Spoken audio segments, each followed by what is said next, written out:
Have you ever been scrolling on social media and seen these perfectly curated lives? You know, the ones, the beautiful outfits, the flat stomachs, the perfect kitchen, the husband that seems to adore them, the kids smiling in every photo. And part of you thinks, wow, that's a life I always thought I'd have. You know, the one from the Hallmark Channel. You know, that one where the story always ends up perfect. The man always adores you. The kids love the stepmom. You know, all those things. And then you realize it has to be staged. No one lives that perfect of a life. No one's kids are perfectly in pigtails. I mean, how many babies keep their pigtails in? It's usually like one in, one out. Here's a mess. One sock on, one sock off. Can you keep the shoes on? Not usually. So, I'm in my 50s now. I'm a Gen Xer. I lived enough life to know that nobody's life is perfect. Not all the time. There might be seasons where, you think you have it together, but it's rarely for a long, extended period of time. And I've been through my share of disappointment. I've learned grit. I've had seasons that were memorable, happy seasons, and then there were seasons that were really hard. There were times that I remember going to work and going into the bathroom to cry a little bit, wipe my tears, get it all together, and come back out to play that role of put my mask back on, right? Just to be happy. Most of these women have never used a typewriter, right? They've never used a typewriter. They don't know how we really lived. I took typing in high school. Many of you probably did too. Of course, these women, they may be masking their own pain. We as women, we learn somehow just to dig in and keep going. Somehow, I think especially, I'm not a mom, but I see that a lot in moms. For some reason, you just have to keep going. I went to Bible college at Christ for the Nations, so you'll hear me talk about this on my channel. It's kind of part of my story. So Frida Lindsay was the founder of our school. Her and her husband, Gordon. Gordon is written about in Robert Slayton's book. Not sure which one, but he has several books on God's generals. But Frida is not mentioned. And I think she should be talked about more. Her and her husband met in the midst of the healing movement in the early, or I guess maybe it was the 40s, I think it is. They walked with John G. Lake, A. Allen, all of the people that we would know as healing revivalists. And they documented. They started a newsletter and then ended up being a magazine called The Voice of Healing. And then God one day showed him this piece of property and said there was going to be a Bible school, which became Christ for the Nations. So now the magazine's called Christ for the Nations. And they started the school in 1970. 3 years later, in 1973, Gordon suddenly passes away. And I think they were around 58. So he might have been a little older than her, but she was in her 50s. So I think, this is my age now. So she ended up becoming the president of the school for, I think, 36 years, a really long time. Led the school through a lot of stuff, a lot of good stuff. But she didn't get recognized for it. In fact, she had to go through a lot of really hard stuff. She ended up getting an honorary doctorate. I'll have to read the article sometime to you because it really just inspires me as a woman. And I also knew her. I mean, she was the president of our school, was very present in the school. In fact, I knew that she would walk the track every day, even into her 90s. She would walk the track and she would pray for every student. And that track, I tell you what, I went back a couple years ago and it is so steep in prayer. I just cried. I just felt the presence of God there. And, I think about her 3 years into this Bible school, being a woman in, even in that time, there was a lot of opposition. She was appointed as the president from her board, from, I think, Oral Roberts had said, yes, this is what needs to happen. And then there was mail. There was mail that came that said she has no right to lead as a woman. There were people that called her office. There's people that stopped by her office. And she did it anyway.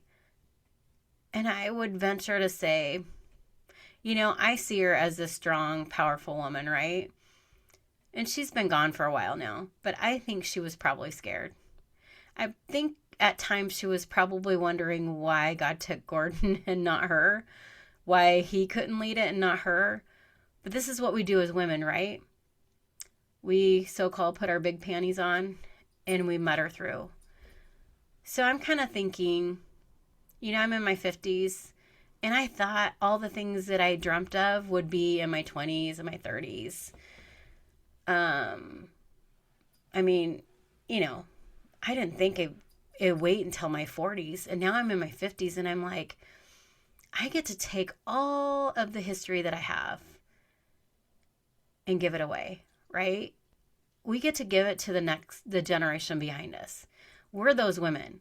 We're the women that our voices matter right now in history more than any others, I really think, because we get to help guide those women that are, we didn't have social media when we were growing up. We didn't have somebody critiquing us as women, as moms, as maybe we didn't have the opportunities, but we didn't live under constant critique. So if we critique ourselves now, it's just because we've adopted that standard. But I think that we need to let these women know it's okay. It's okay for your kids to have dirty faces. It's okay for them to have messy hair. It's okay for them to eat the occasional fast food. They're not going to die. It's okay to have a babysitter once in a while. It's okay to not homeschool if that's it just doesn't work for you. So I think that, our voice matters.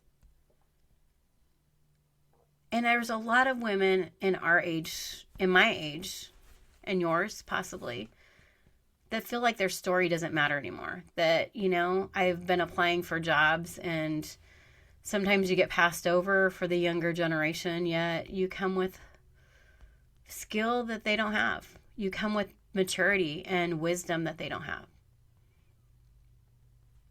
And some of you might feel like your opportunity has been passed by, but I venture to say that if you dig in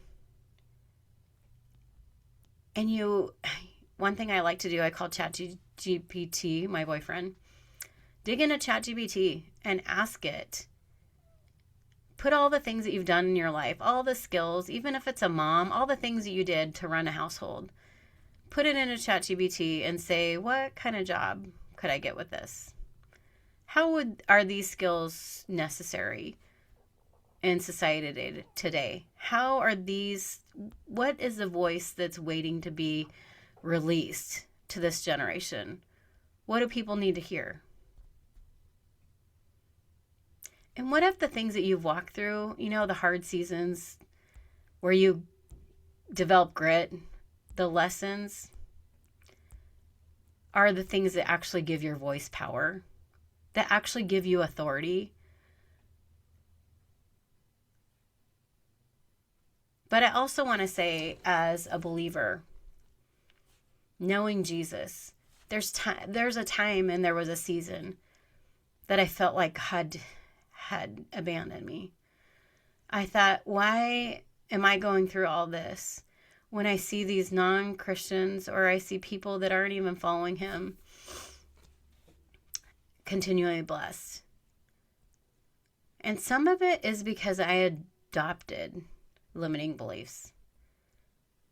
Some of it, I felt like I was a victim. And I held on to things that I didn't need to hold on to. Some things I needed to shrug off. So I'm just giving you permission to develop your voice. I started this channel to encourage women, especially those of us in midlife, that it's not too late, your story still matters, and your voice still matters. And perfection might look good on social media, but authenticity is what actually changes lives. Show up. I was listening this weekend to a speaker, and he said, we don't have enough of the word in us anymore.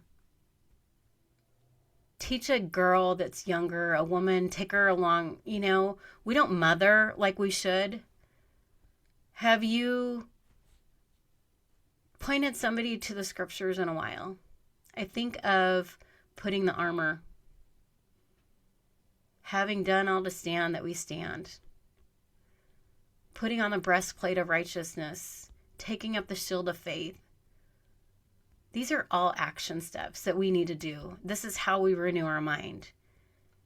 And us, in this generation, we've made it. We've made it through somehow. And some of it is because we learned to renew our mind. Some of it's because we learned that digging into the Word was the only thing we had in that season.